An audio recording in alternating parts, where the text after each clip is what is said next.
From Transformers Authentics, we have the small Optimus Prime and the big Bumblebee.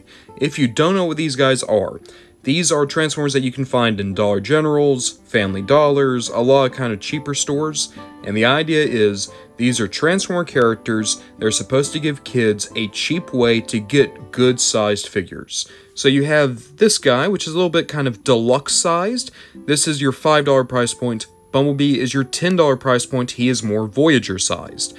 But the designs don't change that much. They have a small and big Optimus, but they're both more or less the same figure. The big one has a couple of extra paint decos. Same thing with Bumblebee, same thing with Megatron.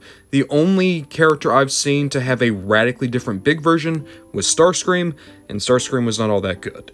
But Authentics overall are a really solid toy line that often have good quality Transformers at an alternative small price point.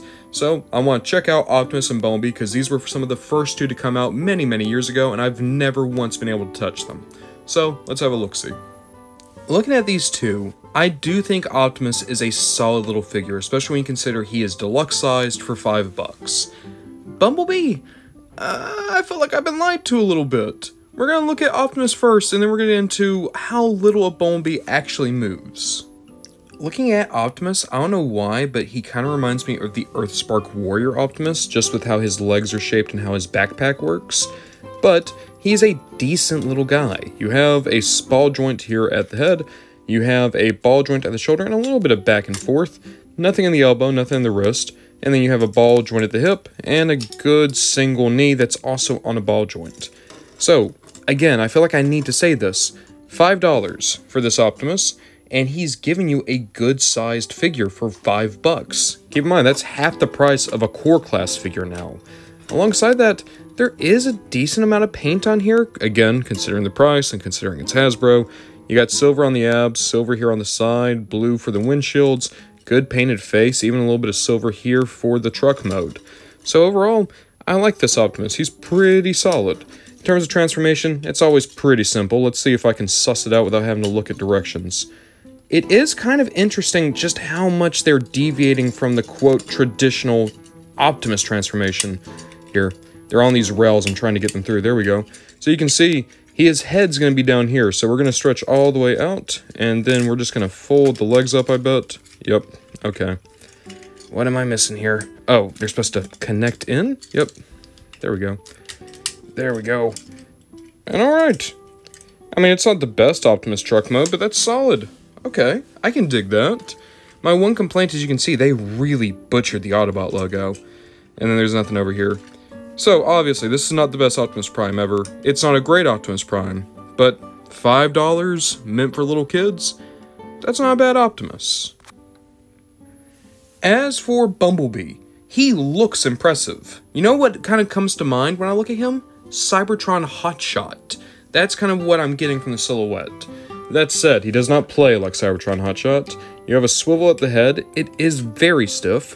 You have a ball joint at the shoulder and up and down. You do have an elbow joint, but it's gorilla armed, so only if he's doing like barbells. There is nothing in the hips. You do have a knee joint, technically, because there is the transformation joint, but that is...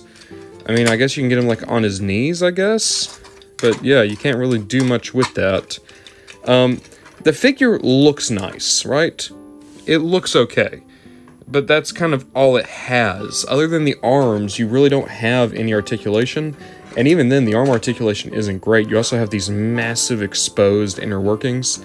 If the Optimus I was willing to get by just because of how small it is, Bumblebee, he's so big that I feel like any issue is just kind of amplified.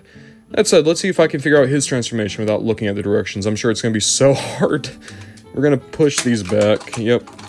And then, okay, yep, it's literally just going to have to collapse in, and then switch this around. Boop. Yep. Alright. Oh, Lord, look at that. Yeah. Doesn't look super great. The car mode doesn't look too good either. It's just a bunch of yellow. This is the time where it's like, this is, maybe you should have brought in, like, the movie racing stripes that could help break up the car mode. At the end of the day, though, $10, this is a good weighty Bumblebee, and it at least looks okay. Like, if I had a collection of, like, say, Rescue Bots, or, you know, like, simpler Transformer toys, I was a little kid, this would be a cool big Bumblebee. That's the thing, right? I have to judge these guys on a curve, because they're not made for you, they're not made for me, they are made for very young Transformers fans.